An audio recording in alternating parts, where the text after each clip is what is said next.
and winning investor confidence. Consequently, global growth in 2018 has been downgraded to 3.7% from the earlier projection of 3.9%.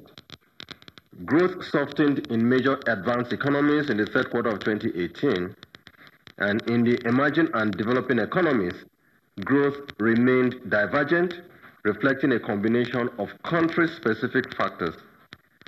Thus, growth in the advanced economies is expected to remain at 2.4% in 2018, supported by strong output growth of 2.9%. Expansionary fiscal stance, strong wage growth, and continued inflow of capital into the US dollar-denominated assets are expected to provide the impetus for growth. In the United Kingdom, growth remained weak, hampered by uncertainties around the Brexit negotiations. Growth in the euro area, projected at 2.0%, appears to be subdued by low domestic aggregate demand amid relatively high unemployment and reduced. In the emerging markets and developing economies, growth was revised downwards to 4.7% from the earlier projection of 4.9%, largely in anticipation of a slowdown in China as it is confronted with an adverse external trade environment.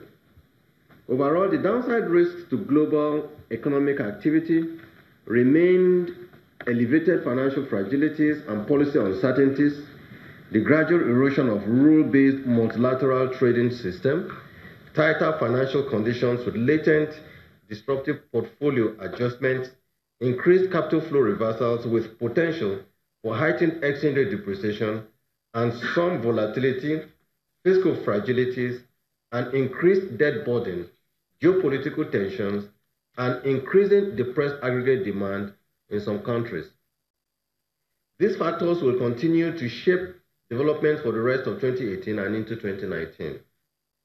The MPC also noted that monetary policy in most advanced economies, particularly the United States, continued on a path of normalization in view of strong wage growth and declining unemployment. The Bank of England hiked its policy rate in August 2018, while the European Central Bank, ECB, has given guidance to terminate its assets purchase program in December of 2018. The committee was concerned that these developments will, in the medium term, accentuate capital flow reversals from emerging and developing economies, including Nigeria. Domestic output development. Committee noted the positive outlook for output growth, evidenced by the manufacturing and non-manufacturing purchasing managers indices, which stood at 56.8 and 57.0 index points, respectively, in October 2018, indicating expansion for the 19th and 18th consecutive months. This was attributed to the stability in the foreign exchange market, implementation of the 2018 capital budget, and the ongoing intervention of the Central Bank of Nigeria in the real sector of the economy.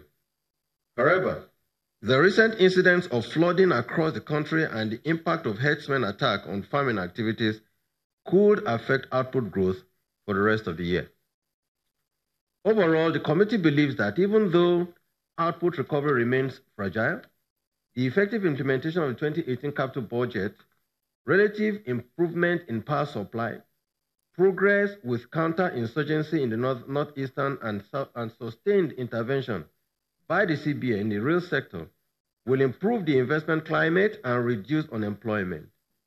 Consequently, the MPC reaffirmed its support for all initiatives designed to stimulate domestic output and growth. Developments in money and prices. The committee noted that broad money M2 grew by 6.52% in October 2018 over its level at the end of December 2017 and annualized to a growth rate of 7.82%, which was below the provisional benchmark of 10.48% for 2018.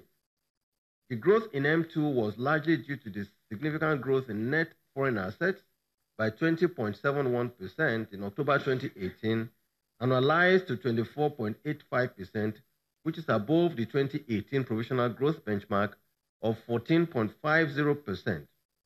Credit to the government and net domestic credit expanded by 7.43 and 2.71% annualized to 8.92 and 3.26% respectively, but below the annual benchmark of 13.1 and 17.4% respectively.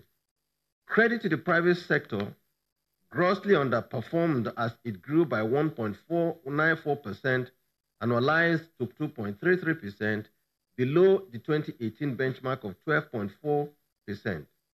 The underperformance of the monetary aggregates was of concern to the MPC, which urged the CBN to ensure improved credit delivery to the small and medium-scale industries, particularly to the unbanked, urban, and rural populations.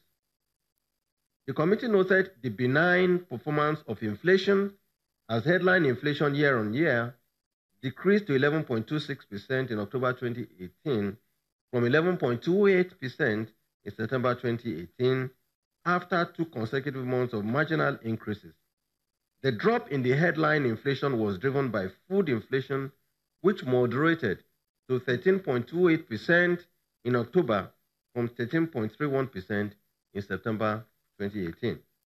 Core inflation, however, inched up marginally to 9.9% in October 2018 from 9.8% in the previous month.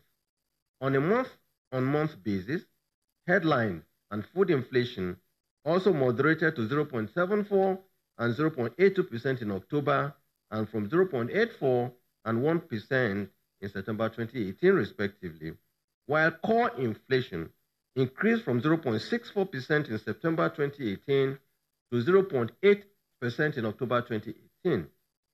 The committee noted that the moderation in inflation was largely seasonally driven and was therefore unsustainable as prices were expected to peak towards the end of the year. However, the MPC observed that the near-term upside risks to inflation remained, the disruption of agricultural production and distribution arising from flooding, insurgency in the Northeast, herdsmen and farmer crisis, high cost of energy, anticipated spending in the run-up to the Christmas festivities, and campaign-related spending towards the upcoming 2019 general elections.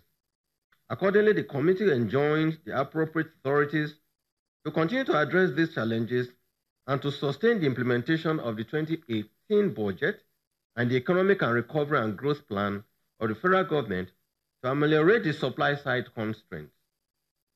Money market interest rates oscillated throughout the review period, reflecting fluctuations in banking system liquidity. Interbank call and open buyback rates, which stood at 16 and 17.08% on September 26, 2018, declined moderately to 14% and 16.31% respectively on October 24, 2018.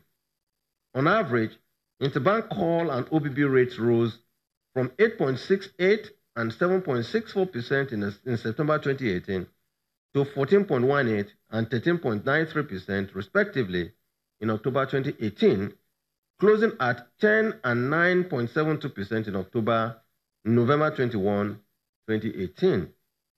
The developments in the net liquidity positions and flows, which culminated in higher market rates, reflected the impact of higher risk perception in the market, withdrawals from the banking system for monthly statutory disbursements to states and local governments, open market operation sales, and foreign exchange interventions. The average Naira exchange rate remained relatively stable and converging at both the borrowed exchange and the investors and exporters window segments of the foreign exchange market during the review period. The exchange rate at the investors and exporters window opened at 364 Naira to the dollar and closed at 363.9 Naira to the dollar, with a daily average of 363 Naira.87 to the dollar between September 26 and November 16, 2018. At the broader exchange segment, the exchange rate opened at 360 Naira to the dollar and closed at 361.85 naira to the dollar, with a daily average of 360.98 naira to the dollar over the same period. The relative stability in the foreign exchange market, the MPC noted, was attributable to the sustained policies of the bank to increase the supply of foreign exchange from the autonomous sources. Gross official reserves decreased from $42.6 billion at the end of September 2018 to $41.53 billion on 16th of November 2018. Committee noted the bearish trend in the equities segment of the capital market during the review period. The all-share index decreased by 8.7% from 34,848.45 on August 31, 2018 to 32,058.28 on November 16, 2018. Similarly, market capitalization decreased by